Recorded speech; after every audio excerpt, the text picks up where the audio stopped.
Hello guys and welcome to a new type of video today. We're going to be copying a bunch of other MMA YouTubers and doing a tier list video. What we have for you today is the MMA GOATs. We're going to be rating the MMA GOATs. We've got a few different tiers to put them into. GOAT, decent, average, overrated, and plum. Plum. Plum is the last one. And if you're a plum, you're a bum. So, because it rhymes. It does rhyme. Right, let's bloody get into it. So what we're gonna do here is we're gonna pop this right about here. Actually, no, we're gonna go like this. There we go. So you can see our little beautiful faces down in the bottom corner. We're in plum. We're in the plum section. Just gonna pop us up here. Put us in the goat section. We're in the so we're goat, goat level people. And who should we start off with? Well, who should we start off with? Let's pick a random one. Let's go with this guy right here. Yeah, Daniel Cormier is the first one of us of the list that we're going to be talking about today. Daniel Chubbs. I'm a big fan of DC. I'm not gonna lie. Yeah, I like him too. I think he did a lot for the sport. He did. Whether or not you want to take that into account to where his, like in terms of commentators, I'd put him up there with one of the greats, But in terms of his fighting career,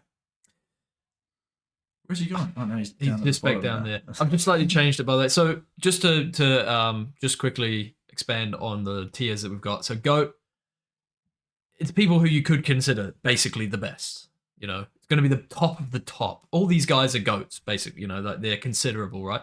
But these are the top of the top. Good is, they were really fucking good, but not quite at that level. Average is just like, yeah, they're all right. But, and then overrated is just people we think, shouldn't be considered as a GOAT. Plum is just people who are absolutely trash. That just shouldn't be in the conversation whatsoever. Shouldn't be even close out of these people. We might put none of them in certain categories. Who knows? So DC, I want to put him in good. Yeah, I think so too. He was a 2-division champion simultaneously at one point. I think he was the first to do. Oh no, he wasn't. Conor McGregor. He's in there, but we are yet to get to that. But yeah, DC dominated the light heavyweight division. If there was no John Jones, he ran through everyone else. He did, and then made his way up to heavyweight a long time before Jones was even considering that. He did do that, and very brave to do so because he did have a way smaller frame than most of the heavyweights at the time. Absolutely. But he held his own against, some of the best heavyweights that ever were. 100%. And he knocked out Stipe Miocic in their first fight, which was extremely impressive. He beat the who's who apart from John Jones at light heavyweight.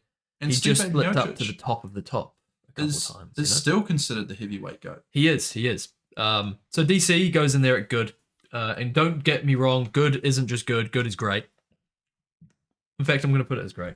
This has changed 3 times now. Average might be good. This. Why don't you just leave it? I can't help myself. All right. Okay.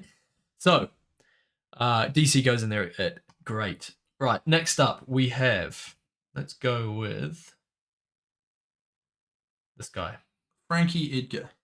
Frankie Edgar. He looked a bit like Michael Chandler from that photo. A little bit, yeah.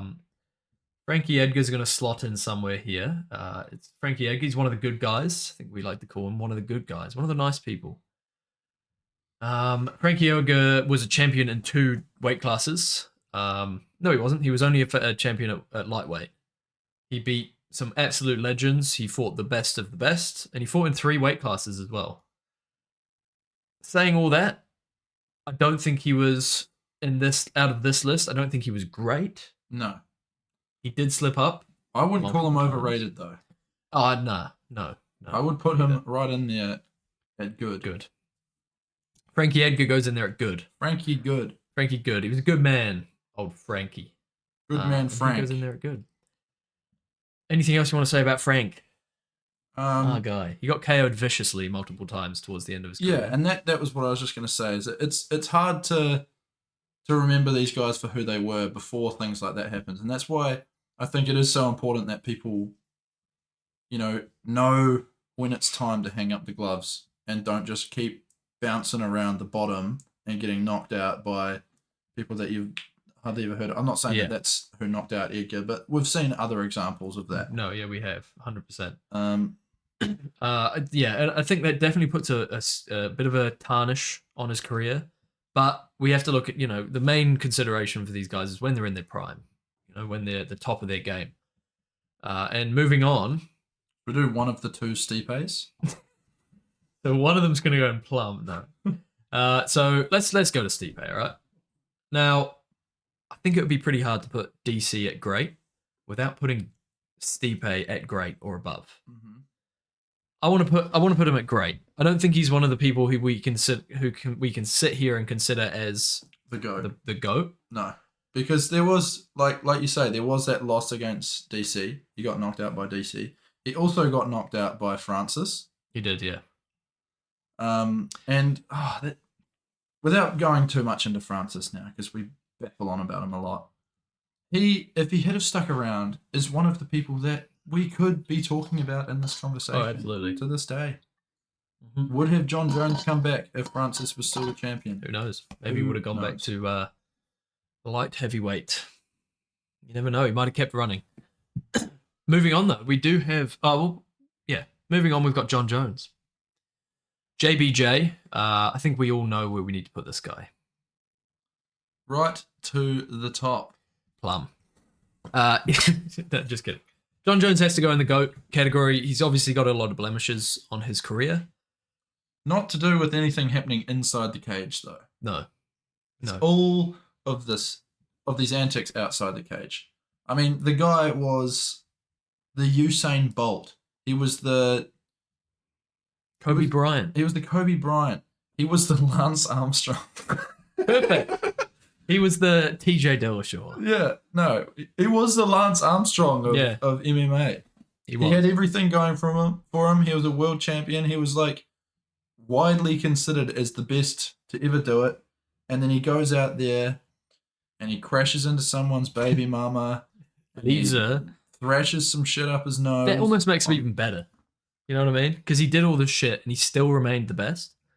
Like, he could just go out on a bender and then come home, beat Daniel Cormier, go right back to the bender. Do you know what he reminds me of? That movie Hancock. Yes, he is like that. John Jones is Hancock. He is. That's a very good analogy. I like that. So Hancock goes in there at number 1 in the GOAT list. John Hancock Jones. Dominic Cruz. Tough one. It is a very tough one because Dom was very good in his prime. I want to put him in there at overrated. Yeah, I think so too. Because, look, there's been a few people to say it recently that Aljamain Sterling currently is the greatest bantamweight champion. It's a tough Was one. there the level of competition when Aljo was champ compared to Dominic Cruz? I can't quite say there was.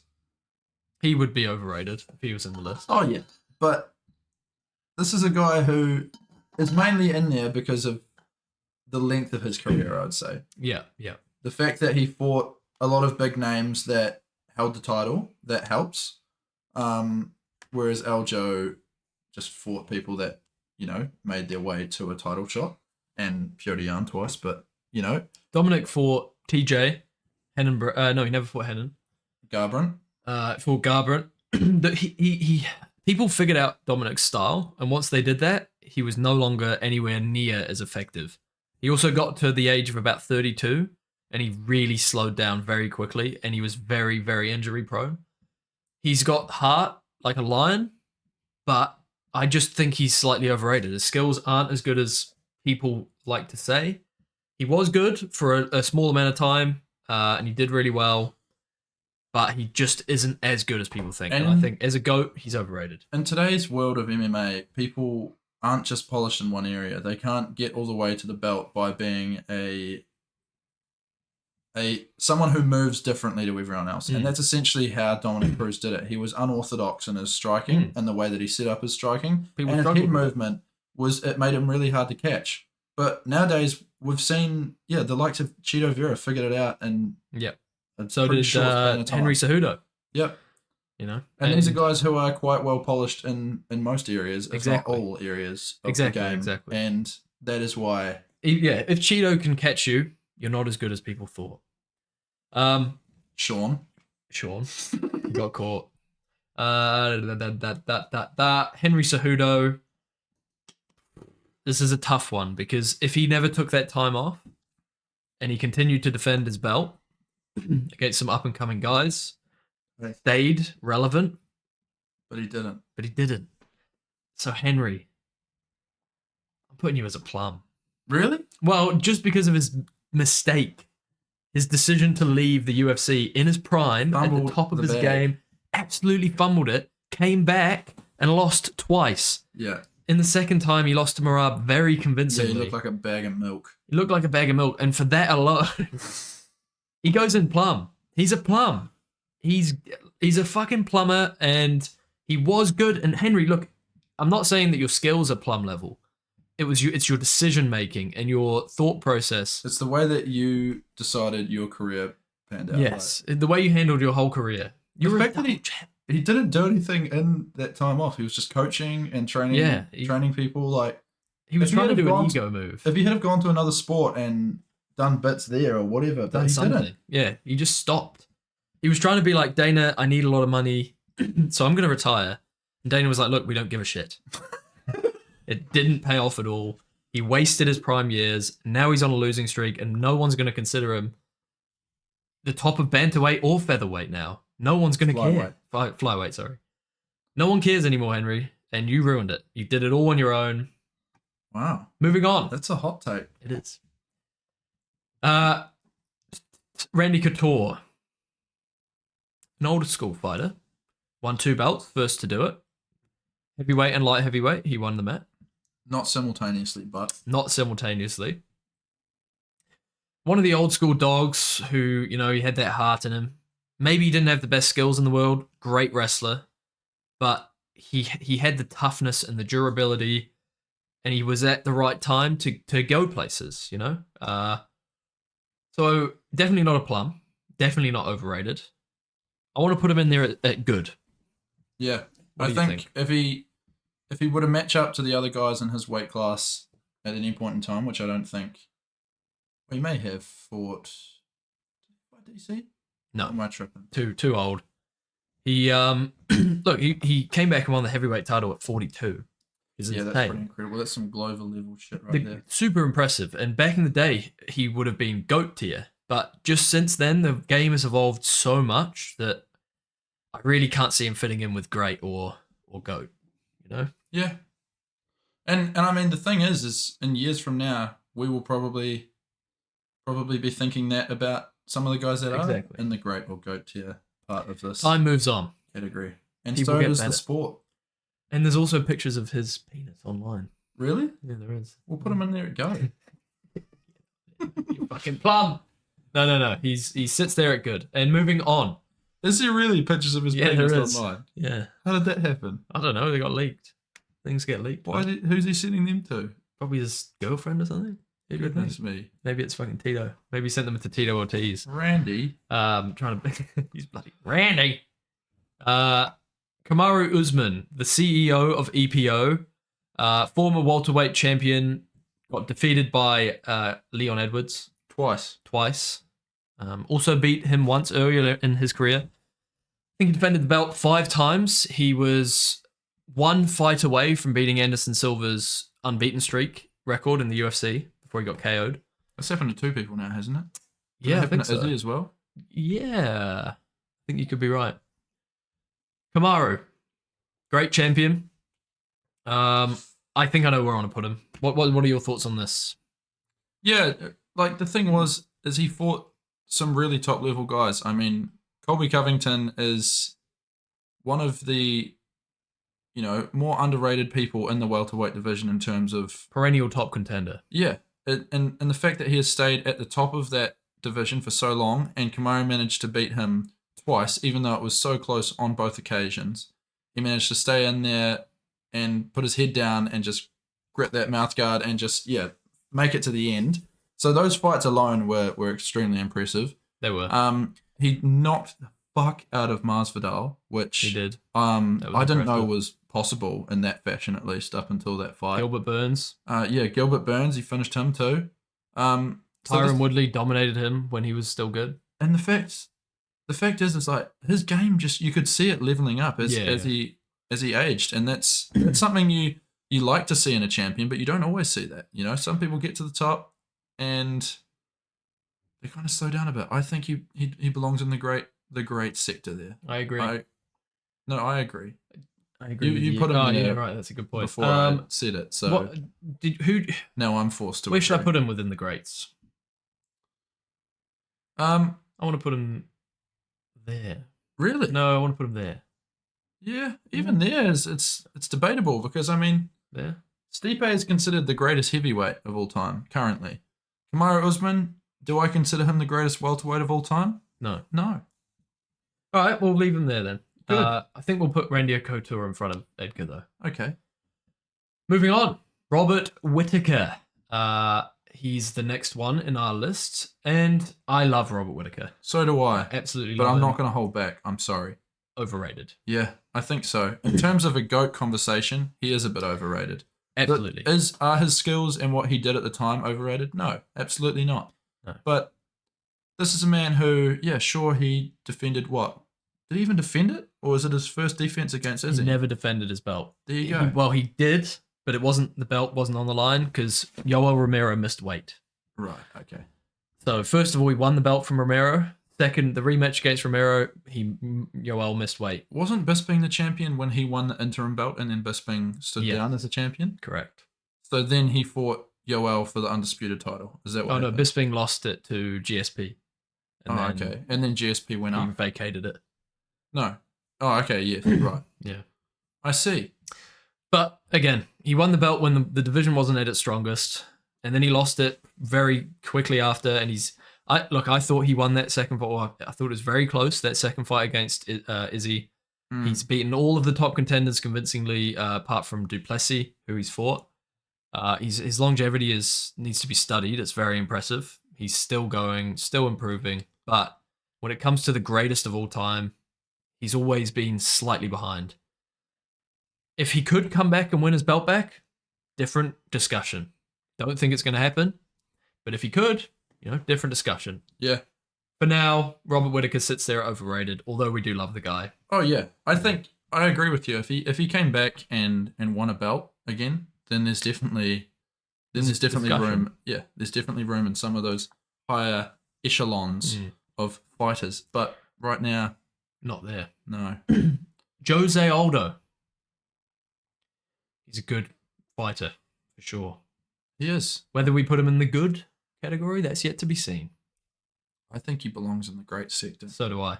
I think that title reign that he had on the verge of getting into the UFC, what was that, in Strikeforce? Correct. WEC, sorry. Oh, okay. What was it, 11 fights? Yeah. Long? Something like that? Not title fights, I don't think. I think, maybe. I actually am one not streak sure. of 11 or 12 fights. But Yeah. either way. And he defended the featherweight. He was the only featherweight champ until Conor came along. Obviously, got iconically knocked out. And then he did struggle from then on. But Connor. the guy, iconically, the guy in his prime was a monster. And no one could really figure him out until the Irishman came along. And then only the top of the top have been able to beat him since then. Longevity, insane. He was here since early days. And he's coming back to the UFC now. He's going to fight again soon. He must have been in his early 20s when he started fighting as well. Like very early 20s. He was young. Because he's still only, 37 now. 37, yeah. That's incredible. Absolutely incredible. Jose Aldo sits there at great. I think I like him here just after Kamaru. Yeah, I think so. Cool. Cool, man. Max Holloway. Jumping right into it. That is tricky. He's right on the verge of the two, I think. He's got to be in between good and great. Yeah. It's a tough one because obviously he beat Aldo twice. And he's another guy who defended that belt for quite a long time. Yeah. What was that? The third featherweight champion then? Yes, he was the third featherweight champ. He then went on to beat... so he beat Aldo in a title defense. Then he beat Brian Ortega. Brian. And then he beat Frankie Edgar. Or that could have been switched around, I'm not sure. Then obviously having the trilogy with Alexander Volkanovski, who we will get to later. Losing all three. Losing all three. The last two. Sorry. The middle one was close. The first one and the last one were pretty convincing, especially the last one. After then, he's tried to go up to lightweight. He failed. He's now going up again. This guy is awesome. I love Max. Never been knocked down. Never been knocked down. I think he deserves great. Yeah. After Waldo, I think. Yeah. This is close. This is close. It could interchange. It is very close. And I mean, the fact that Max beat Aldo twice needs to come into question there. But like what Aldo did in his prime may have been more impressive than what Max has achieved. Correct. But Max's career is still going. It is. And he's still at the very top. And we could see him beat Gaethje. And I mean, the only guy that has really taken the wind out of his sails at featherweight, at least, is Volkanovski. Yeah, correct. Not a bad. Not a bad stat, no. You know. Moving on. Another old school legend. We have BJ Penn. 3 weight classes? 3 weight classes he fought at. He won the belt at welterweight and lightweight. Did he fight at featherweight as well? He did later Wow. on in his career. He don't think he did all that well there. He lost his belt to Frankie Edgar and in a controversial fight, and then they rematched, and Edgar convincingly beat him. And then since then, it was a bit of a drop-off, pretty swift and steady drop-off. But this guy was an old school legend. I don't think he was overrated whatsoever. Turned into a bit of a plum towards the end of his career. He got knocked out by some drunk guy at a bar, which isn't good for the record. No, probably not good for the chin either. No. I think he slots right in here at good. Yeah. Old school guys might be pissed off at this. Same with the Randy Couture pick, maybe. Mark, potentially. I know you're an old school fan. I just don't think he's got enough to be up there with the greats. These great guys who had multiple title defenses, who have been throughout multiple division. Well, obviously he did that throughout multiple generations. Sorry, I just don't think he has quite enough. Yeah, I agree. And it's tricky, yeah. Like some people have this kind of GOAT list in their head that's based off what the person did at that time. But it's like if you were to compare these people to people of today and the skills that they had and the all around game that people have had, yeah, that kind of changes things a little bit. And it does. Is how we're kind of looking at it. The multi-faceted thing, right? So, yeah. I think he slots in right there just after Frankie. We do the Mac. Conor McGregor. I know where you're going to want to put him. I am going to want to put him there, probably. Right, what you're yeah. thinking. Yep. And I think that's where he belongs. I'm sorry, but like... I'm going to put him at the top, so he's not... Well, I'll put him... So that's just for you, though, isn't it? That is for you. Back in the day, if Conor McGregor was fully focused on MMA from when he started in the UFC until now, and he didn't want to do boxing, he didn't care about money, he could have had a very good title run. And But he could have... what were you just saying? He didn't. Stack It's him up. multifaceted. Stack him up against people of today, and we've seen it happen. Dustin Poirier makes light work out of him in the last 2 fights that he's fought him. Reasonably, yes. Reasonably light work. Okay. Reasonably yeah. light work. I don't want to hurt your feelings too much here, but if you Conor look had at him, moments. he had moments. I'm not saying that. He was the first. All right, we'll put him in here. No, he was the first simultaneous 2 division champ, but only he didn't Didn't defend earn it. that. We did earn it. He earned it in a way that it was like, because he was pulling in these insane numbers, he's gonna get to the featherweight title and jump straight to the lightweight. No, that's what happened. No, yeah, you're If right. any other You're right. fighter in today's world does that. Like Ilya's been talking about it already, fighting up, and everyone's like, "What the fuck?" No. Duplessis was talking about it when he first won the belt. Everyone's like, "What the fuck?" No, you don't do that. And Conor, sure, he deserved to do that because of the pay-per-views that he was bringing and the eyes that he was bringing to the sport. But is he comparable to these good or greats that we've got up there? No, you are right. Purely based on the MMA career, I think the guy's striking skills were next level back in the Top day, tier. at featherweight at least, and in that lightweight title fight. Some moments that he delivered, his moments would be GOAT tier. Oh yeah. moments wise, and just excitement and entertainment wise. But when it comes to skills, look, the guy got taken down pretty handily against Khabib. Dustin managed to take him down multiple times. His wrestling and his cardio and his gas tank just aren't that good. He is a bit of a one trick pony. And when it comes to the GOAT list, just based on skills, he is overrated. And look, I agree.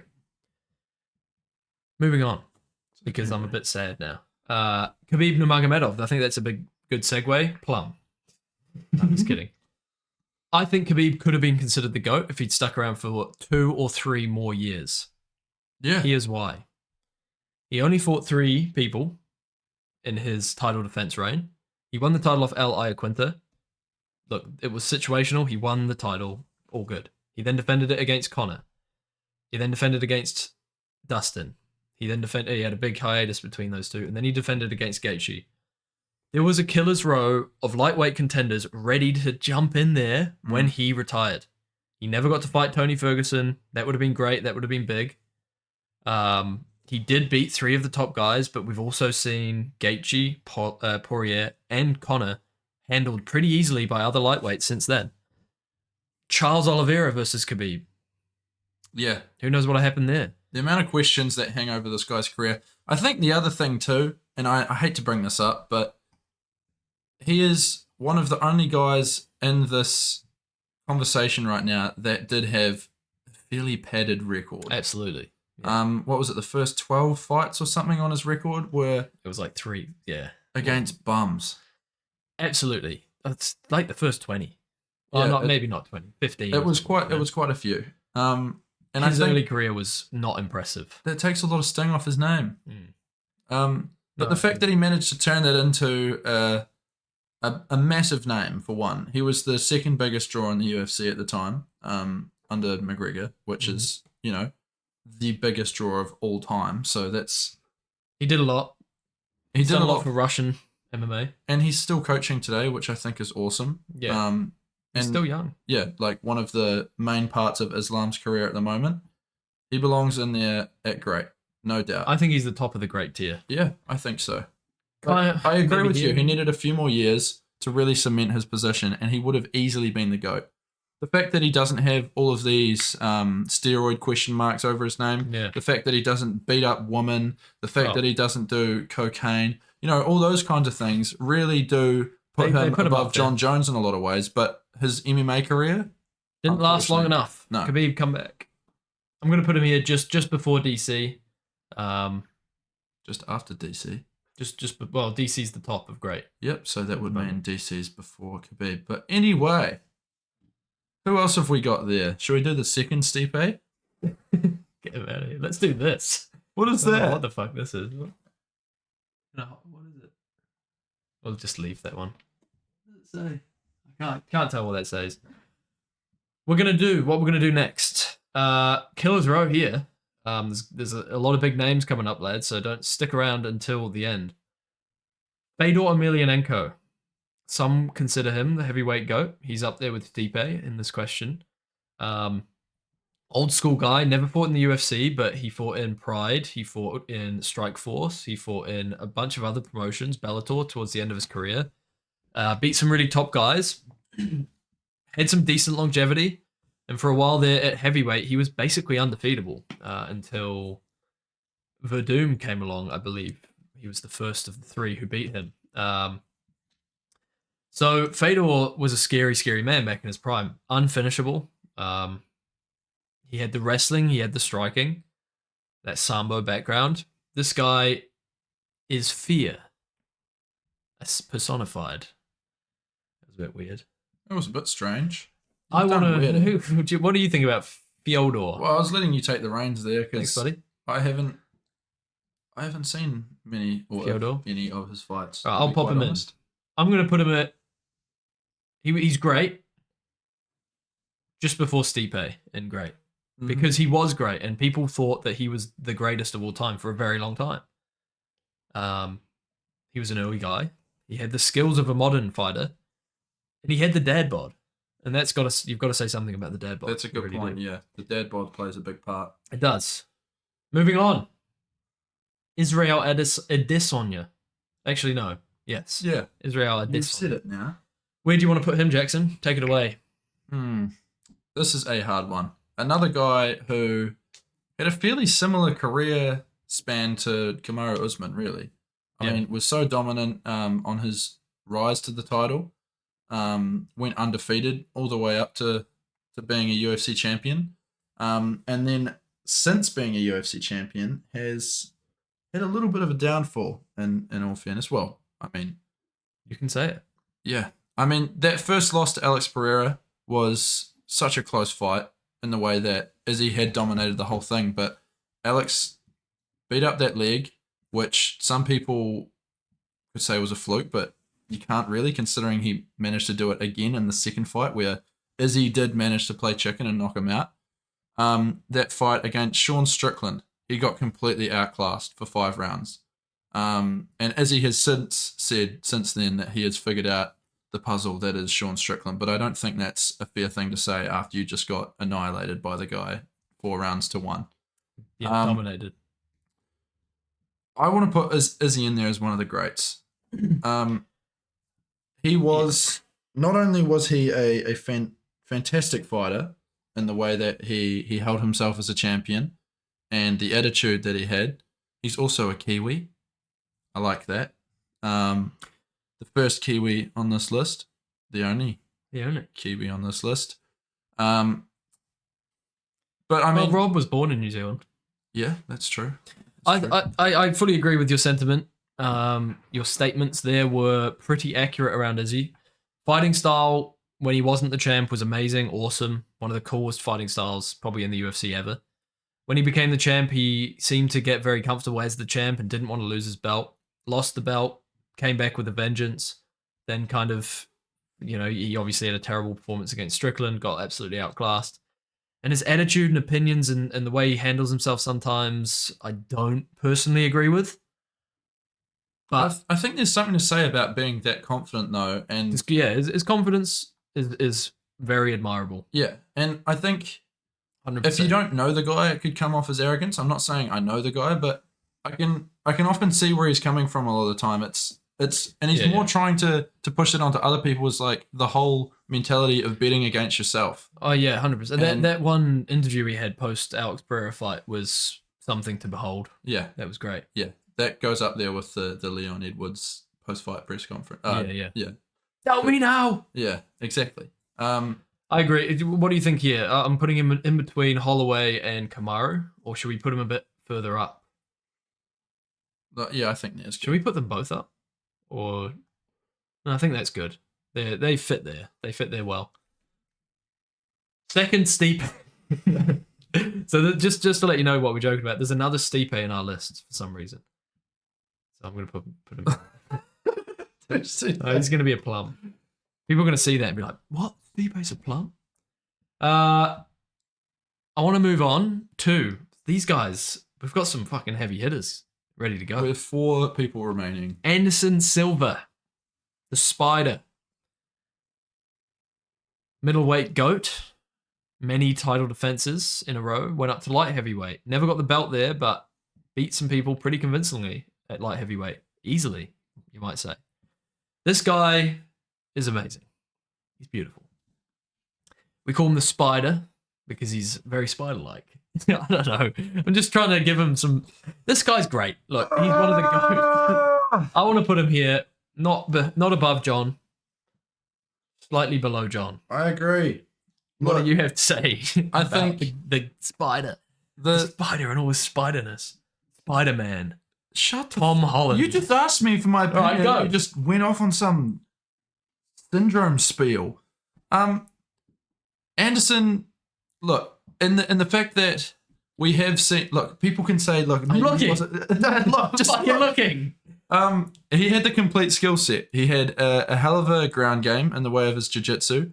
His wrestling maybe not comparable to some of the people on this list, but his striking was absolutely phenomenal. And we have still seen people today who have great distance management and top-tier striking get to the very top of their divisions and dominate there. So I think it's fair to say that, yes, the title defenses, the the multiple weight classes, and the excitement that came to every Anderson Silva fight means he belongs at the very top of this list. Not quite above John Jones. No, not quite above JBJ. John Jones, but that is because of the kind of end of his career, the more the downfall.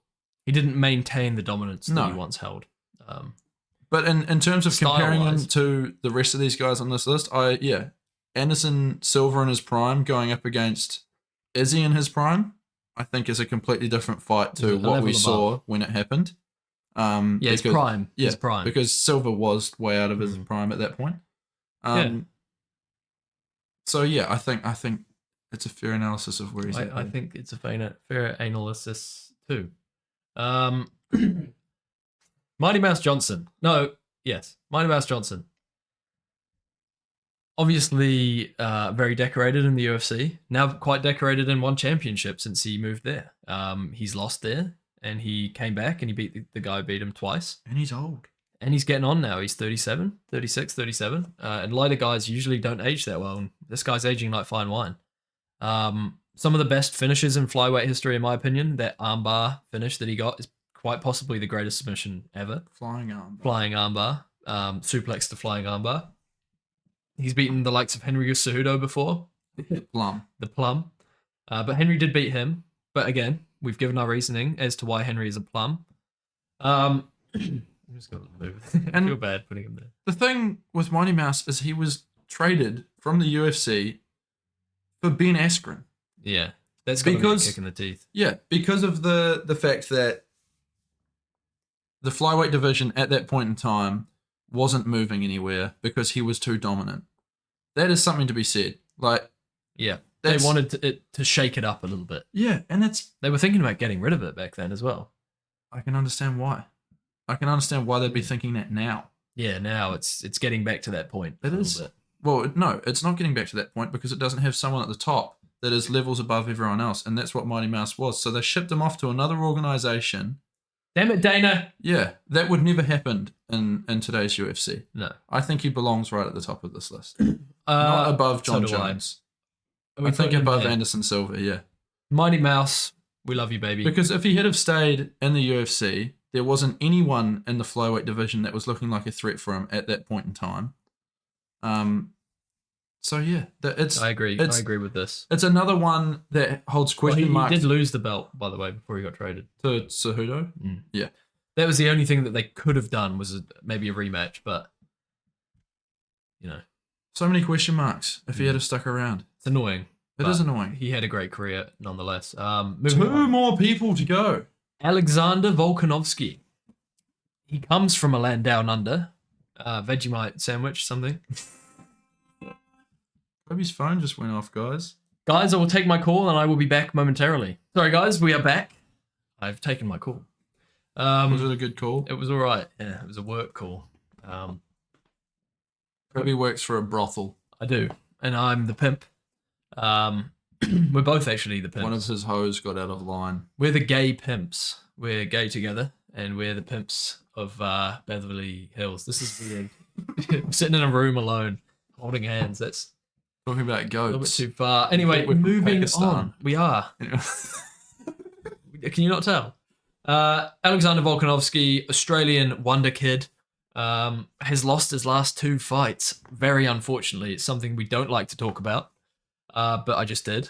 Volkanovski, absolute legend, beat everyone at featherweight apart from Topuria, the new wave guy.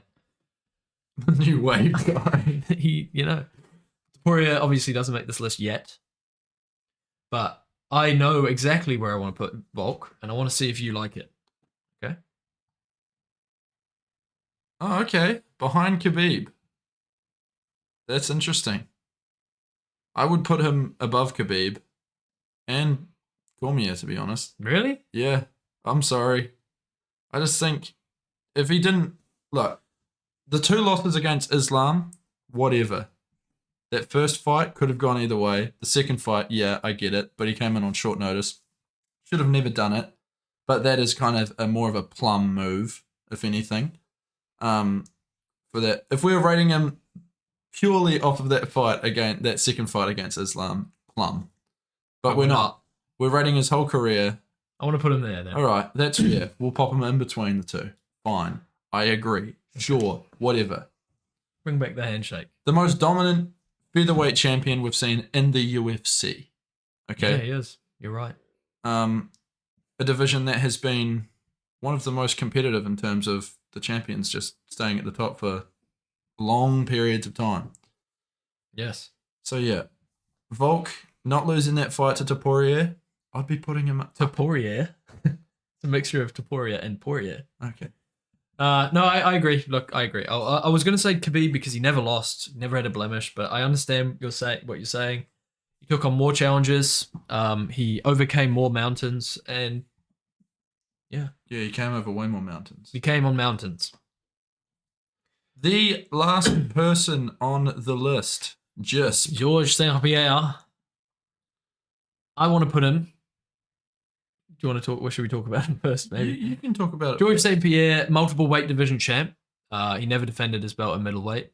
He's never lost to someone who he hasn't come back and beaten in the history. This guy's good, really good. No blemishes on his career, no steroids, no accusations of steroids. Greece. Multiple Greece, one time. multiple generations he beat. He's been there from the start. One of the first guys to truly mix the martial arts together. Insane ability to learn new skills, control fights. Yeah, he wasn't even decisions, a wrestler before he got to the UFC. Before he got to the UFC, Well, and his wrestling was one of his main tools. One of the best wrestlers of all time. Mm-hmm. I want to put him. You want to put him at the very top. The very tippy top. I've got a feeling you might disagree with me, Jackson. Do you disagree with me? And if so, Slightly, why? yeah. I just think the dominance of John Jones in the light heavyweight division, we're yet to see what he can do in the heavyweight division. I get it. You know, not everyone... Look, I can relate to the guy. There's a dodgy dick pill here and there. Who knows what's in it? Those gas station dick pills, who knows? But... Not me. What he did at light heavyweight is yet to be repeated in any other weight division. No one has gone and looked that good for as long as he did. What about Georges St-Pierre? He did. Yeah, but like you say, he lost to people, and sure, he came back and beat them, but John didn't lose to people in the first place. He lost to Matt Hamill. Yeah, okay. And he arguably lost to Dominic Reyes and Thiago Santos. But he didn't. When he was off the gear. But he didn't. Okay. It's down as a win on his record. Might be, but I think a lot of people don't think that it was a win. Well, maybe Ron McCarthy was a referee. Judge. How about we go... Well, there. No. How about we say Jones and GSP tied for the top? Because Okay. I don't think we're going to agree to disagree here. No. No, we will. We'll agree to disagree. I think GSP, because he has no blemishes, 2 divisions, longest title reign, I believe, in history. I think. How does that work? Second. If Anderson Silva has the longest middleweight, are you talking about days? Anderson Silva's got the he's longest. got the most defenses. No, he's got the longest win streak. Right. Okay. Yeah. Oh, good. So this is it, guys. This is our tier list. Let us know what you think down below. Let us know if you think we're stupid and idiotic. We've got more content. Actually, no, I think we've had enough of those people. All right. Don't let us know if we're stupid and idiotic. Yeah. Tell us how lovely we are. Just hype us up, please. Someone come along and be one of our hype men, please. Let us know what tier list you'd like to see. We'll be releasing another one of these next Friday. If you wouldn't mind, just drop a comment down below. Let us know what we should do next. It can be anything. It can be a bit more obscure than this. Could have less people on it, maybe. Could do. And then it would take less time. Exactly, because this was quite a long video. It's extremely long. But we hope you guys enjoyed it. Hope you have a wonderful evening. Peace.